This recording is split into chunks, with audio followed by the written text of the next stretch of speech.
Nababaliw na naman ako.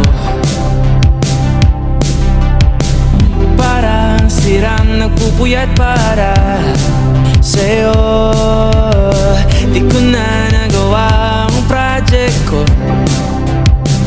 pero yung sa'yo at sa kapatid mo ginagawa ko. Kumpito seryosohin mo nga ako. Bakit lagi na lang sa tao na hindi handa? O di naman may mahal ng iba na mo. Guys, kailangan na nating mag-decide saan tayo next mag-e-explore. May isang viewer dito, oh. Gusto daw niya something creepy, parang haunted house. Naku Sam, lahat na lang pretty. Pwede ba yung beach lang sana o yung chill? Ayoko kasi yung trail. Ang gusto ng mga viewers, sino kakatakot yung trekking? Exactly. Tama si Jessa. Or dapat safe din tayo. Remember, teamwork tayo, so dapat sama-sama. Wait. Pero promise, kung may danger o umilang tayo agad. So, ano sa tingin nyo? Game? Game! Kumpito seryosohin mo nga ako. Bakit lagi na lang sa tao na hindi handa? O di naman may mahal ng iba na mumula. Sabi na muna tama na. Ayaw pa at ang aking darama. Kahit na mumula. Sabi ng puso ka na ba? Hindi to itigil kahit wala. Ikaw pa rin sinta. Ikaw na. Guys, parang walang signal dito. Good afternoon po, Nay. Asan po ba yung abandoned building dito? Ay, mga iha, huwag kayong pumunta dyan. Delikado. May kwento dyan ng isang dalaga si Ligaya. Hanggang ngayon, hindi tumihimik ang kanyang kaluluwa. Tama na guys, huwag na kaya. Maria! Andito na tayo, oh! Sayang naman! Huwag kang ang killjoy! Salamat sa pag-alala, Nay. Pero huwag kayo mag-alala. Hindi naman kami gagawa ng masama.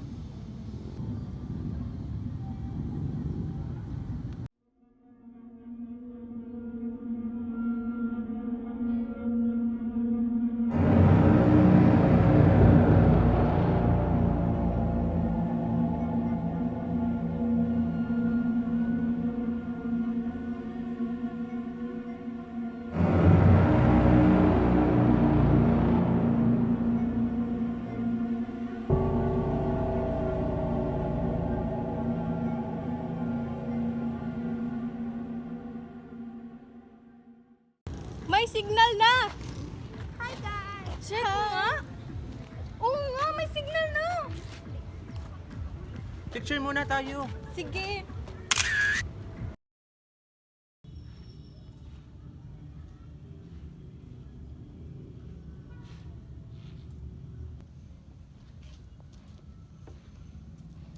Okay guys, nandito tayo sa abandoned place sa Karkar. May sinasabi sila dito na may babae daw nagpaparamdam. So let's see if totoo. Sam, please lang, bilisan natin. Ang creepy kasi dito. Heavy lang yan! Kasi hindi ka pa kamukha ng merienda!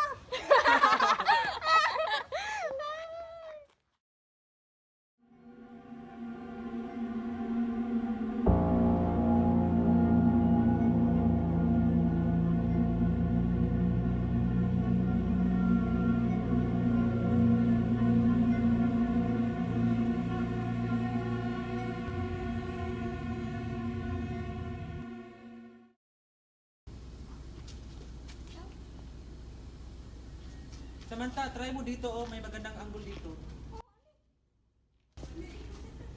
Guys, may babae sa likod nyo. Check nyo last peek. May nakaputi na nakaturo sa pinto. Ha? Baka troll lang kayo ha? Pero sige, let's see later.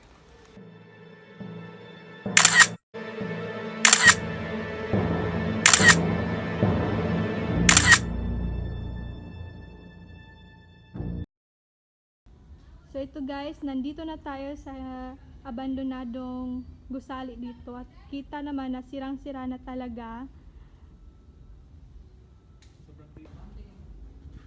Sobrang creepy dito guys, at saka so far wala pa akong nararamdaman na babaeng nagpaparamdam na sabi-sabi nila.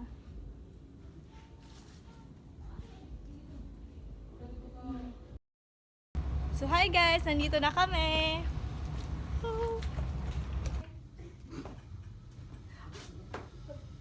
Ang luma naman dito. Baho ba?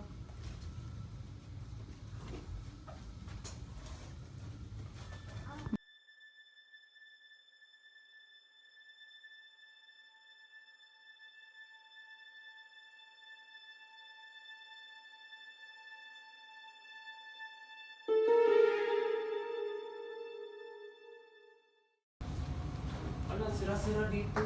Oo nga, gamit. Luluma na. Guys, tignan nyo to, guys. Ano to? Parang diary.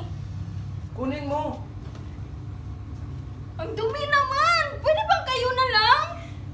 Huwag kang arte dyan. Ew!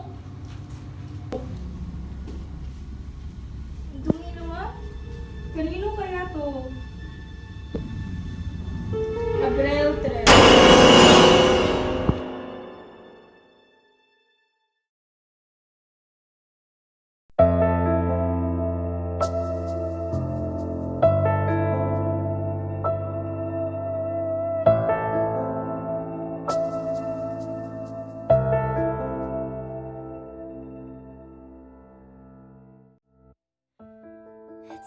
Ang buhay ay payapa. Gumising ako ng maaga. Nararamdaman ko ang hangin sa aking bintana. Nakita ko ang mga ulap, dahang-dahang gumagalaw, parang sumasayaw para sa akin. Ako ay isang binibini, masaya sa simpleng bagay. Ang mundo ay tilang laging bago at maganda.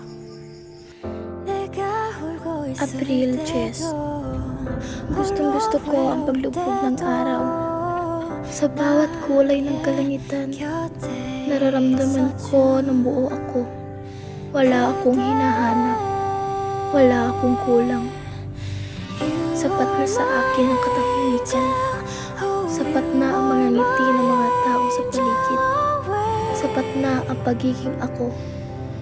Isang binibining kontento sa mundo.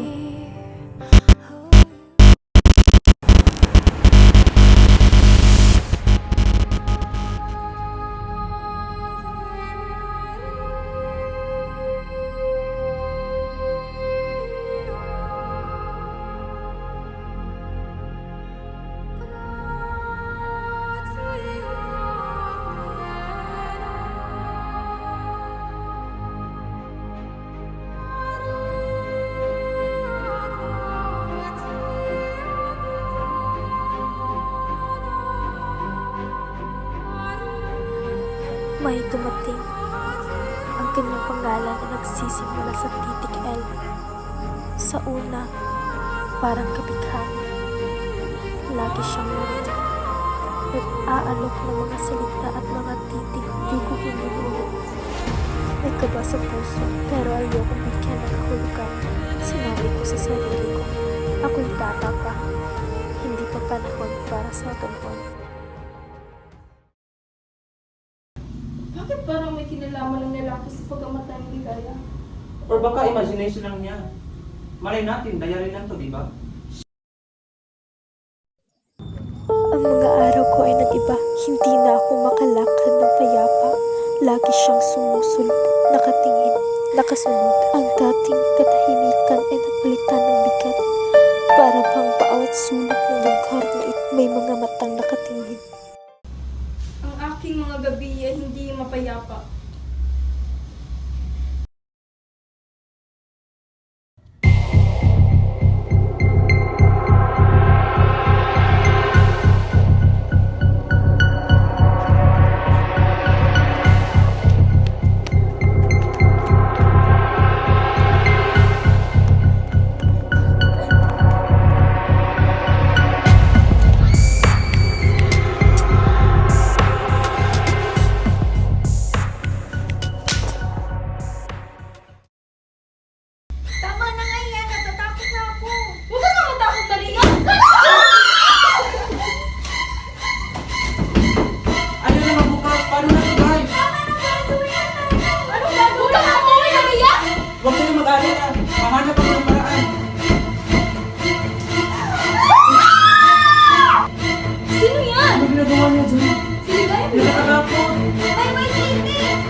Maghanap tayo ng pandepensa.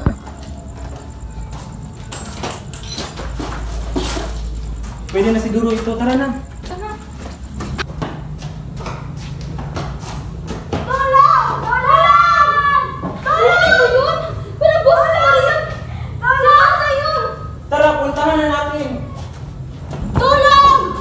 Ayun! Ayan na sila! Maria! Maria! Okay lang kayo?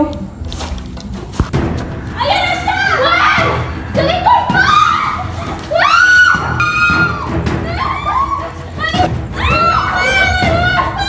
Mauna na kayo!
In the end, the friends realized that their journey was not just about chasing scary stories, but about giving peace to someone who was forgotten.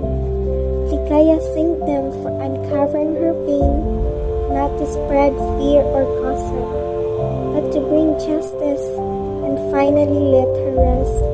It teaches us that someone's secrets of people and place are meant to stay there carved in silence as lessons of respect. What matters most is not the horror left behind, but the kindness, unity, and courage to stand together even in brutal times.